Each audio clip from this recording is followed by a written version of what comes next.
Man, I hope y'all can hear my girl Yo Yo.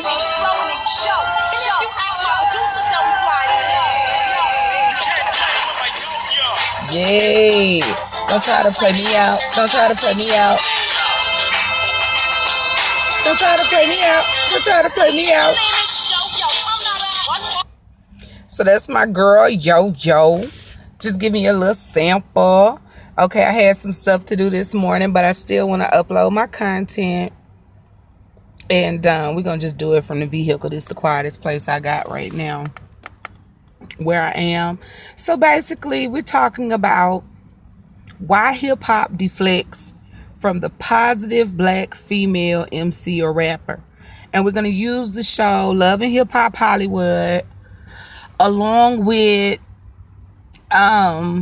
what's going on with Jay-Z in the NFL to just kind of basically show the importance of hip-hop to politics and the whole civil rights thing. I don't think people understand the whole point and what NWA was doing with fuck the police. It wasn't about yelling fuck the police. It was about the police saying fuck young black men. And so what NWA did with that was say, well, if it's fuck us, then police understand it's fuck you. Now today, I feel like the only thing that young hip-hop artists have gotten is basically the part about saying fuck the police, but not about being socially conscious as to why that is something that's being said. So Colin Kaepernick kneeled during his time in the NFL and lost his position because he was protesting social injustice, just like NWA was doing, just like Martin Luther King was doing at one time, okay? Jay-Z, along with other black entertainers, basically joined with Kaepernick and basically was like, this is not about disrespecting the anthem. This is about social injustice. Jay-Z personally reached out to people like Travis Scott, excuse me, and he reached out to people like Jermaine Dupri and personally asked them to not participate in entertainment halftime shows for the Super Bowl. Now Jay-Z is in the works with the NFL commission to become a part of the person who helps to select people for halftime. He's catching a lot of flack from all of you football fans who I could have sworn we were also supposed to be boycotting watching the NFL. Yet I remember vaguely, because I don't watch football, people actually tuning in and rooting for their teams just like they do on any day. So I'm tripped out because if you didn't protest by not watching the NFL, how do you expect a businessman, a man in the music entertainment industry? He's not a civil rights guy. He's not a guy that asked Colin Kaepernick to kneel. He's not the person that gave Colin Kaepernick the idea. He's not very political. He was a little political during Obama's term, but as a person who's grown up with people who are political, I can tell you he was not very political for a man of his age. Okay, if you look at people like Ruby Dee and Ozzie Davis, if you look at people like Harry Belafonte, like Jay-Z and Beyonce are behind when it comes to actually standing up for social issues in the black community. Let's be honest.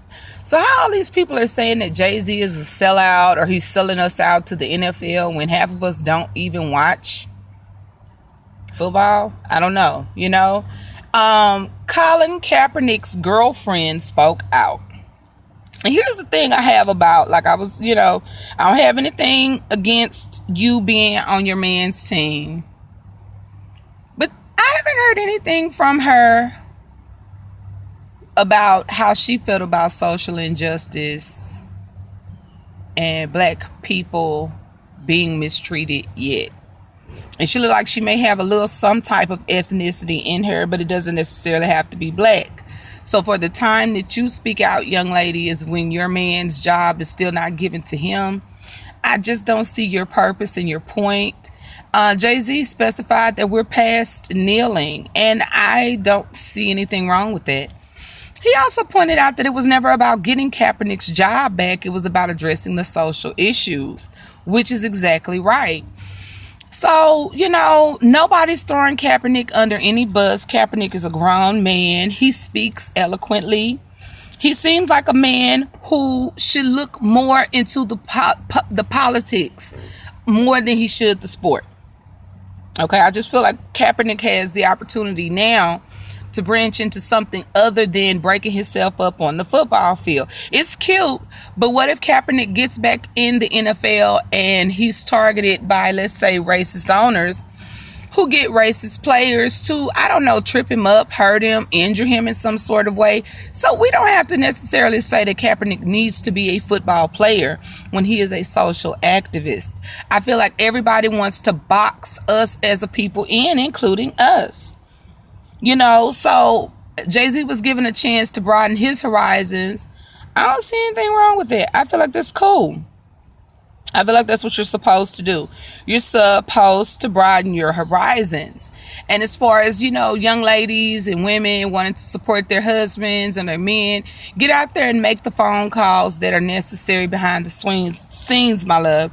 No one cares what you tweet or what's on Instagram. And in this time where we have this president who stays on Twitter, I think people put more weight in being able to be heard than being felt. And Jay-Z is the type of guy who wants to be felt. He doesn't want to just be heard. So I feel like Kaepernick is the same person. And you have to have a little faith in your man, and not in Beyonce's. And I'm not trying to be low down or anything like that. But, there are no loyalties in these things. People are not loyal. And when you've made your point and they have an opportunity to move on financially, nobody is going to stop that. Like, one of the first things that the black community lost during integration was the black business. You had all of these black business owners who were able to support their families, right? And then all of a sudden it came down to what?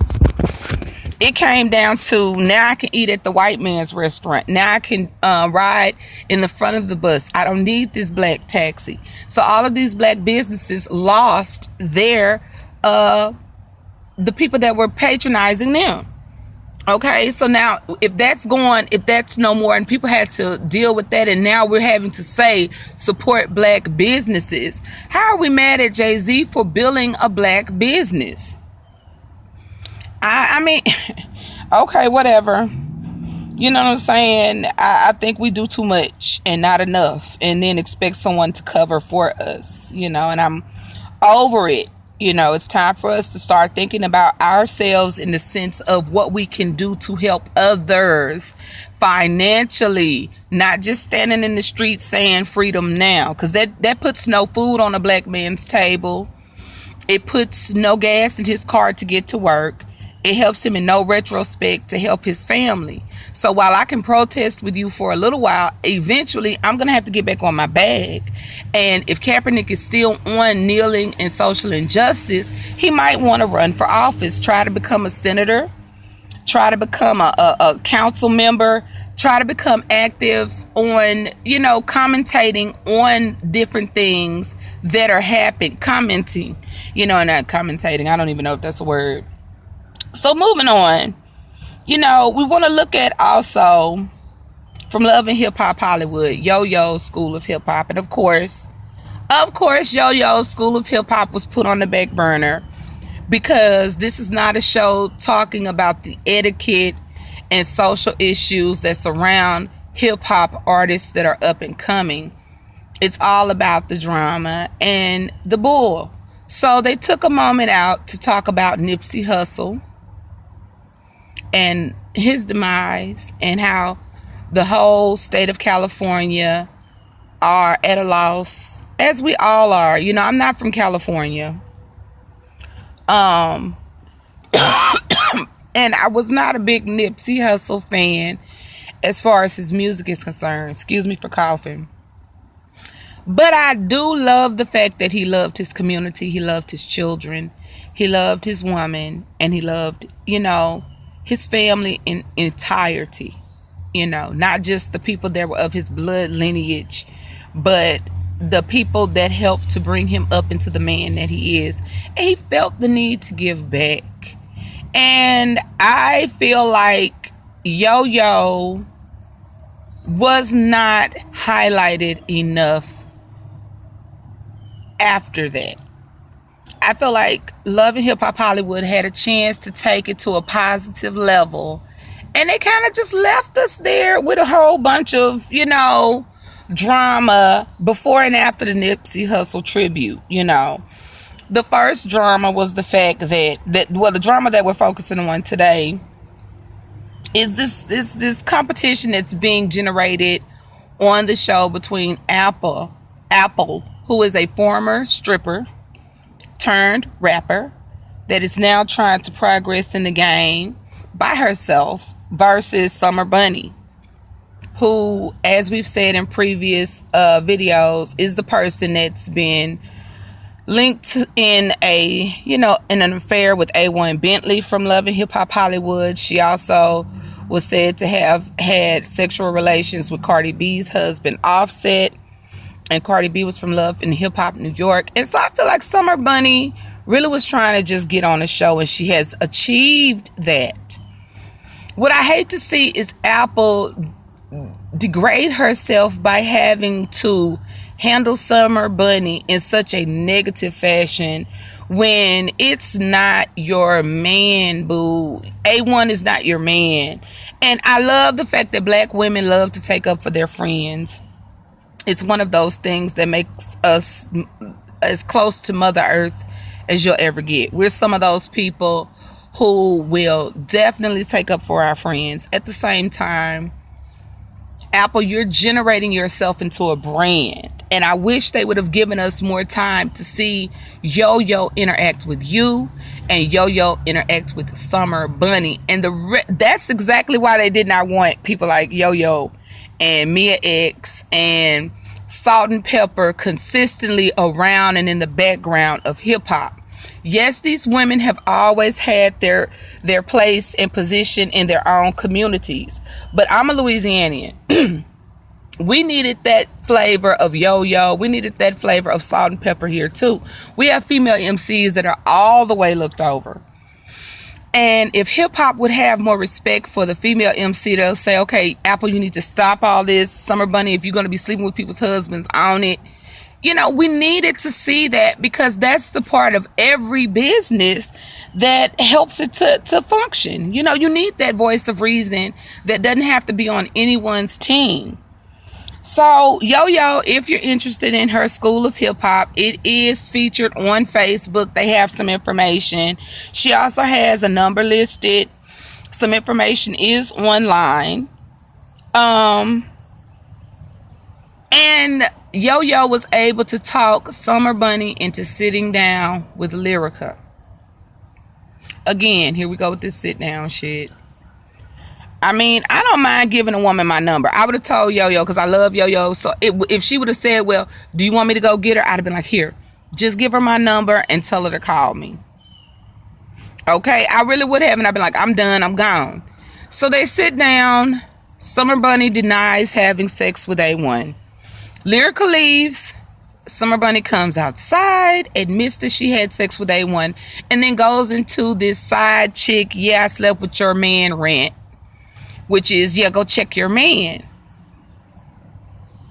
This is exactly what I meant about Nicki Minaj creating this monster that she doesn't want to appreciate now that it's in her face, squaring her eye to eye. Summer Bunny is facing her issues, and she's more hurt about them than Lyrica or Cardi B is. These women are able to get over their husbands cheating quicker than Summer Bunny is. I have never seen a person, she kind of latched on to Yo-Yo at a certain point. And I wish that Love and Hip Hop Hollywood would give us that extra footage.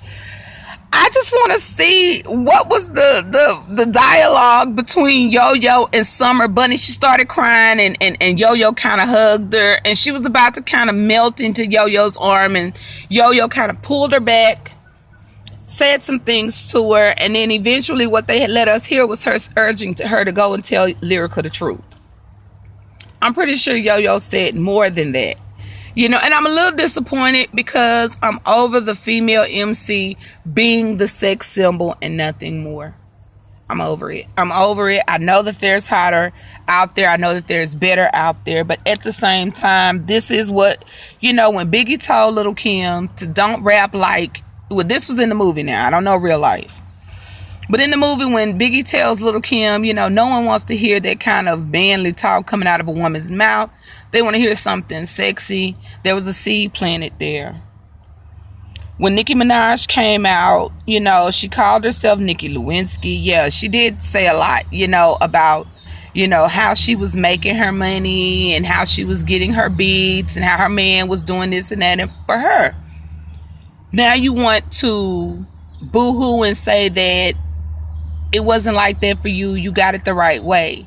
Summer Bunny, the same issue, really. And people can say, well, how can you take a mainstream rapper like Nicki Minaj, who can actually rap, and compare her to someone like Summer Bunny, who's only there for the facade?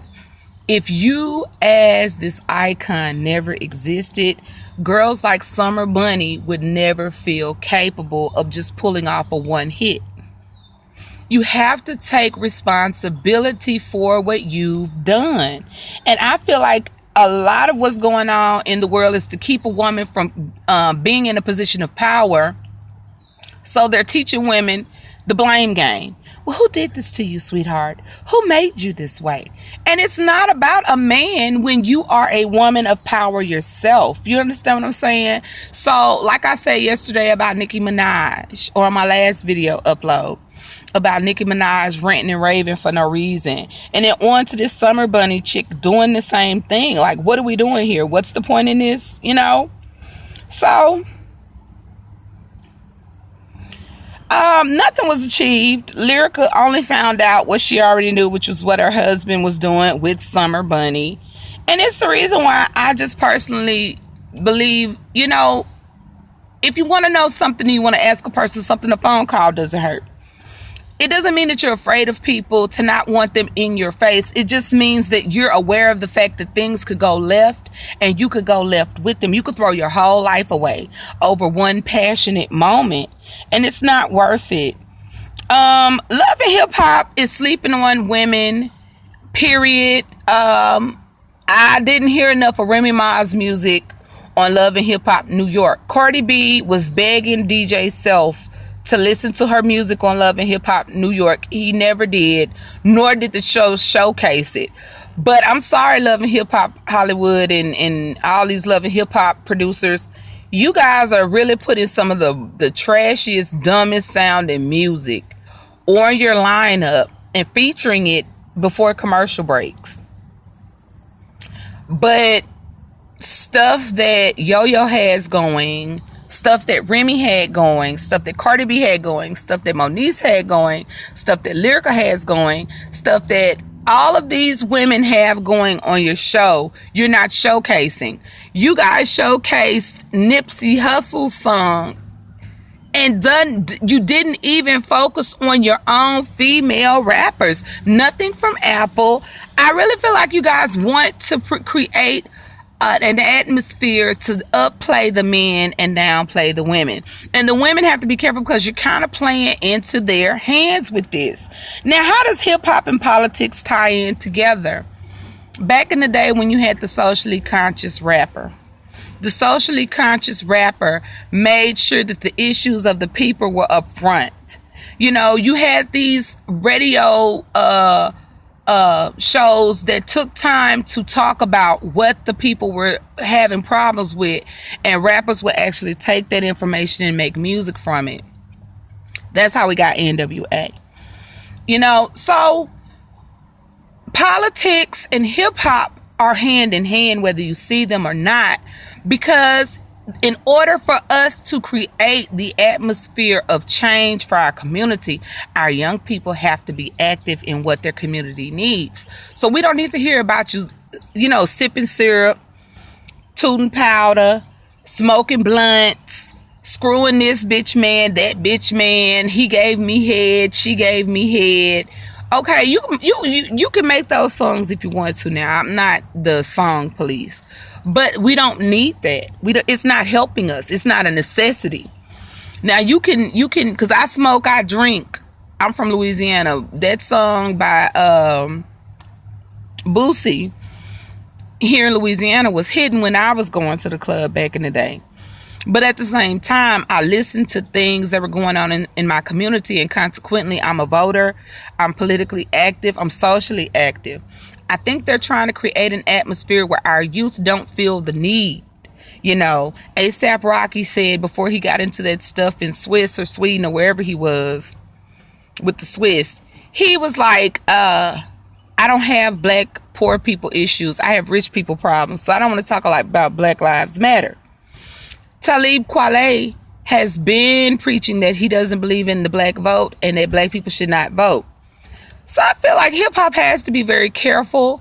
They're stifling the voices of reason in the women in hip hop to create this monster genre and entertainment that is for the mindless and the ones who are less focused in life. And I would be careful of that.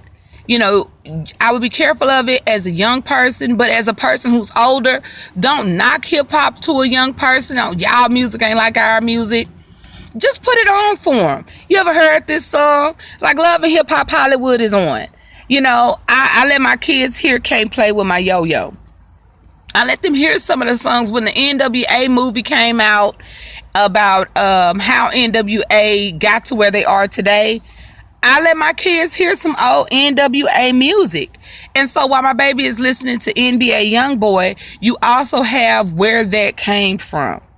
And while you're listening to something by Cardi B and Nicki Minaj, here's this clean-cut female rapper who was telling men that she wasn't available for all that crap. So that's the information I've compiled. I want you to like, comment, subscribe. Let me know what you think.